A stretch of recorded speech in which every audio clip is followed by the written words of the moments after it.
The Chennai shopping mall శ్రావణ సంబరం KG sale nakshi jewellery Mela flat 50% of.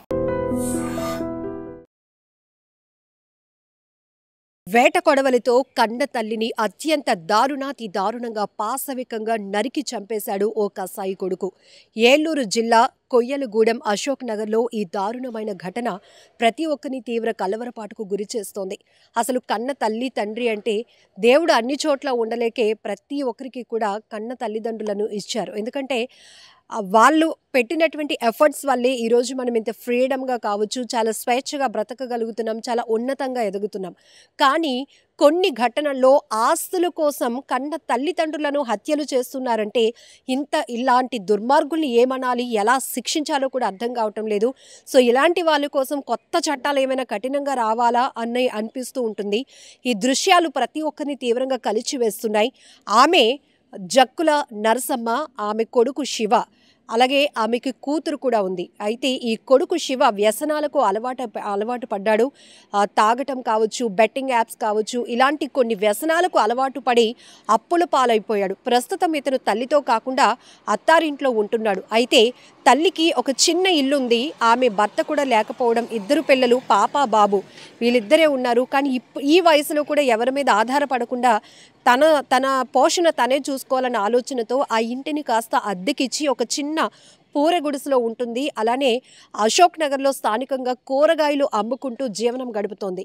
అలాంటి తల్లిని ఈ వయసులో కూడా ఎలాంటి కష్టం లేకుండా తల్లిని చూసుకోవాల్సినటువంటి పరిస్థితిలో ఈ కసాయి కొడుకు తన అప్పులు తీర్చుకోవటం కోసం ఆమె పైన తీవ్రంగా ఒత్తిడి చేస్తూ వస్తున్నాడు. ఆ ఇంటిని అమ్మేసి తనకి డబ్బులు ఇవ్వాలని గత కొన్ని సంవత్సరాలుగా కూడా ఆమెపై తీవ్రమైన ఒత్తిడి చేస్తున్నాడు. అయితే ఇంతకుముందు కూడా తన తల్లిని ఇలాగే తీవ్రంగా తలపై కొట్టి గాయపరిచిన కూడా నేను ఇంటికి తీసుకువెళ్ళి నా తల్లిని బాగు చేసుకున్నాను. తర్వాత మళ్ళీ తను ఈ ఊరు వచ్చేసి ఇక్కడే కూరగాయలు అమ్ముకుంటుంది. కానీ తరచుగా నా అన్న తల్లిని ఇలా దాడి చేస్తూనే ఉన్నాడు అంటూ ఆమె చెప్తున్నటువంటి మాటలు కూడా ప్రతి ఒక్కరిని తీవ్రంగా కలిచివేస్తున్నాయి.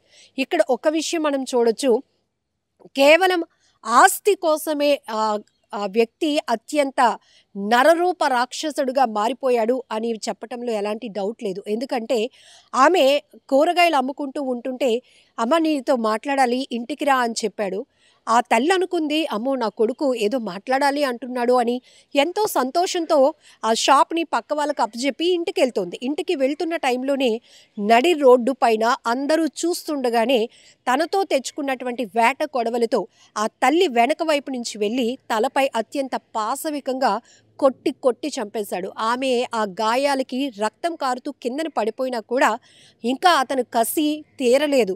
అతనిలో ఉన్నటువంటి ఒకే ఒక మోటో ఏంటంటే డబ్బు కావాలి. అక్కడ పోతోంది, నేను కొడుతోంది తల్లిని, తను లేకపోతే నేను అనాథనైపోతానేమో, తల్లి లేని వాడిని అయిపోతానని కనీసం విజ్ఞత ఆలోచన కూడా లేకుండా అలా నేలపై పడిపోయినటువంటి ఆమెను కూడా మళ్ళీ అదే కత్తి తీసుకుని దారుణంగా కొట్టి చంపేశాడు.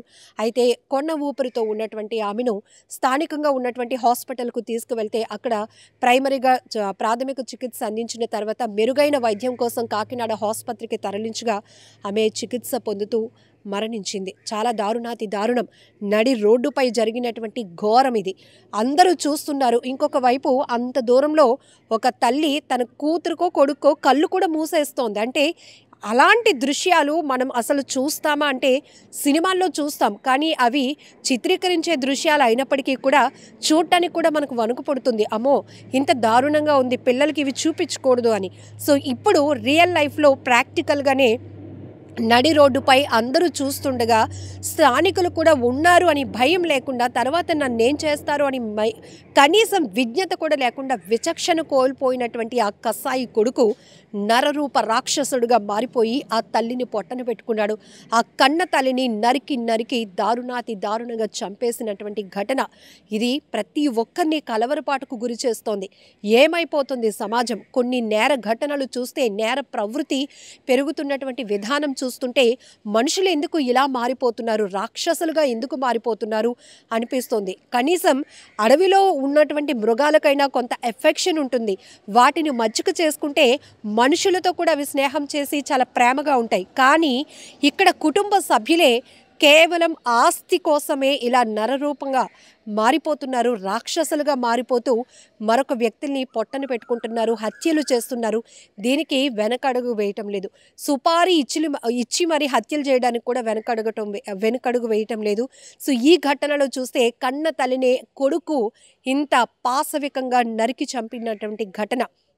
మరి ఇలాంటి వాళ్ళని శిక్షించడానికి ఇంకా కఠినంగా ఎలాంటి చట్టాలు రావాల్సి ఉంటుందో అనేది కూడా ఒక రకంగా పెద్ద చర్చకు దారితీస్తున్నటువంటి అంశం. ఎందుకంటే ఇక్కడ అమ్మాయా అబ్బాయా అని కాదు, కన్న తల్లి తండ్రి అనే కనీసం ఆలోచన కూడా లేకుండా కేవలం ఆస్తి కోసమే వాళ్ళు ఆలోచన చేసి రకరకాల ప్లాన్లు వేసి కన్న తల్లిదండ్రులను కూడా చంపేయాలి అనుకుంటున్న ఈ దుర్మార్గుల్ని ఎలా శిక్షించాలో మీరే చెప్పండి, కామెంట్ బాక్స్లో మెన్షన్ చేయండి. మూడోసారి ముందు 2 సార్లు కొట్టాడండి.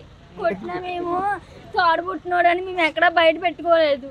ఒకసారి మా ముందే కర్రచుకుని తలకాయ పగిలేలా కొట్టేశాడు. తలకాయ పగిలిపోయింది, చెయ్యి గట్టిన అరిగిపోయింది. ఆయనే తీసుకెళ్ళి హాస్పిటల్లో స్ఫూర్తి హాస్పిటల్లో పెట్టాడు, తీసుకొచ్చాడు. మళ్ళీ నా దగ్గర పెట్టుకున్నాను 20 రోజులు. చూసిన తర్వాత మనిషి మామూలు అయ్యింది. మళ్ళీ కూరగాయలు వేసుకుంటానమ్మా, ఇంటికాడ ఉంటే ఎవరు తింటారని కూరగాయలు అమ్ముకునేది. ఇది 3వసారి అండి ఇలాగే నరికేస్తాము. ఎందుకు కొడుతున్నాడో ఏంటో ఆడికే తెలియదు. కొన్ని ఏదన్నది మనుషులు మెరుగుల్లో పెట్టి మాట్లాడుకొని అదని ఇదని చేసుకుంటూ మానేసి ఎలా చేస్తున్నాడండి. అమ్మగారండి, అన్నయ్య. నిజంగా ప్రస్తుతం ఉన్నటువంటి సమాజం దేనికి ప్రయారిటీ ఇస్తుంది? ఆర్థిక సంబంధాల చుట్టూ మాత్రమే తిరుగుతుంది. మళ్ళీ ఎన్నికలంగానే చాలా విరక్తి కలుగుతాం. మంచి అనిపిస్తుంది కదా, లేడీస్ కూడా ఛాలెంజింగ్ జాబ్స్ చేసినప్పుడు చాలా బాగుంటది. ట్రాఫిక్ అసిస్టెంట్స్ గా నియమించిన ట్రాన్స్జెండర్స్ అందరితో సాల్యూట్ చేయించుకుంటున్నారు. ఫుడ్ డెలివరీ ఇవ్వటానికి వెళ్ళినటువంటి డెలివరీ బాయ్ అనిల్ పై కళ్ళ ముందు